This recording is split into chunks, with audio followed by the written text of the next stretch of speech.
Na našem kanalu često govorimo o prirodnoj prihrani za biljke.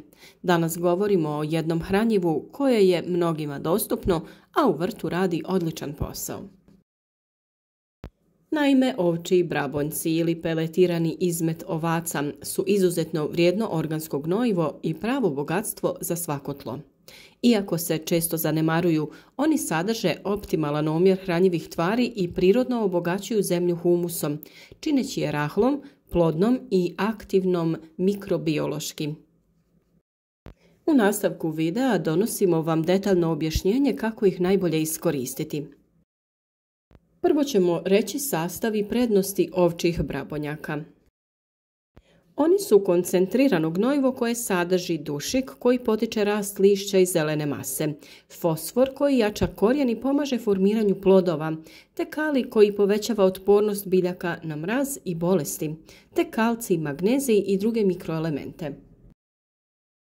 Zbog svog suhozrnatog oblika brabonjci se sporo razgrađuju pa hranjive tvari otpuštaju postepeno, što je idealno za dugotrajnu prihranu bez opasnosti od predoziranja ili oštećenja korijena. Kako da ih koristite svježe? Najbolje je to raditi ograničeno i oprezno. Svježi brabonjci mogu biti prejaki jer sadrže aktivan amonijak i još uvijek prolaze proces fermentacije. Ako ih koristite svježe, najbolje ih je ukopati plitko u jesen u tlo nakon berbe kako bi preko zime fermentirali i do proljeća postali blago razgrađeni. Ili ih rasporedite po površini tla kao malč pa lagano zalijte. Bakterije i kiša će ih polako unijeti u tlo. Važno je znati da ne smijete koristiti svježe brabonjke direktno uz korijen mladih biljaka jer mogu spržiti njihov korijen.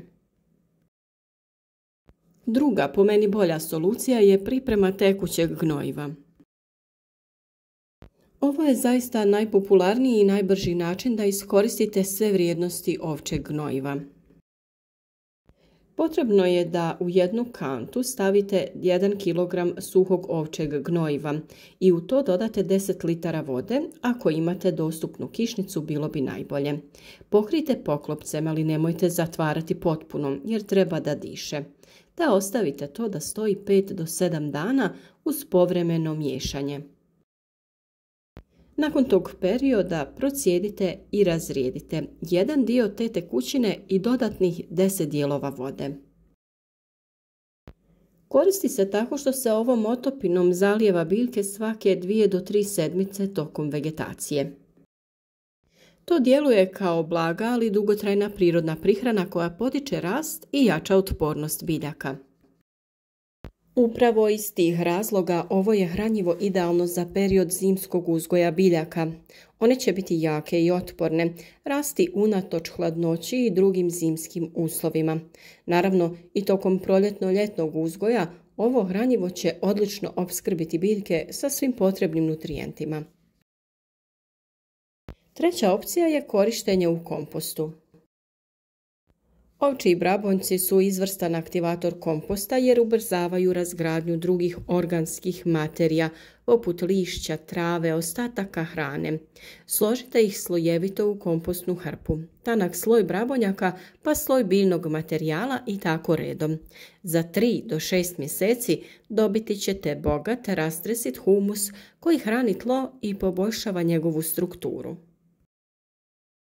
A mogu se koristiti i dodavanjem u tlo prije sadnje, ali važno je da se tada koristi suha materija, a ne svježa.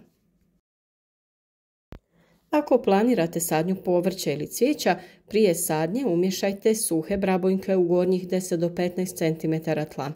Po kvadratnom metru dovoljno je oko 1 do 2 kg. Zatim zalijte da počne proces otpuštanja hranjivih tvari. To je savršena priprema tla za sadnju paradajza, paprike, tikvica, kupusa i sličnih kultura.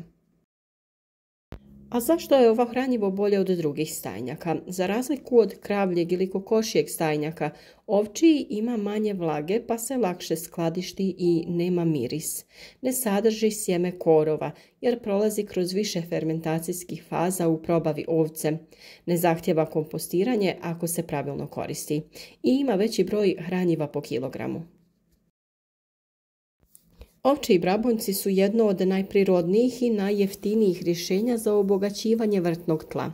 Mogu se koristiti u suhom obliku, u kompostu ili kao tekuće gnojivo, a pritom ne zagađuju okoliš ni ne mijenjaju pH vrijednost tla. Ako ih redovno koristite, tlo postaje plodnije, rahlo, bogato mikroorganizmima i spremno za zdrav, obilan urod bez hemijskih dodataka.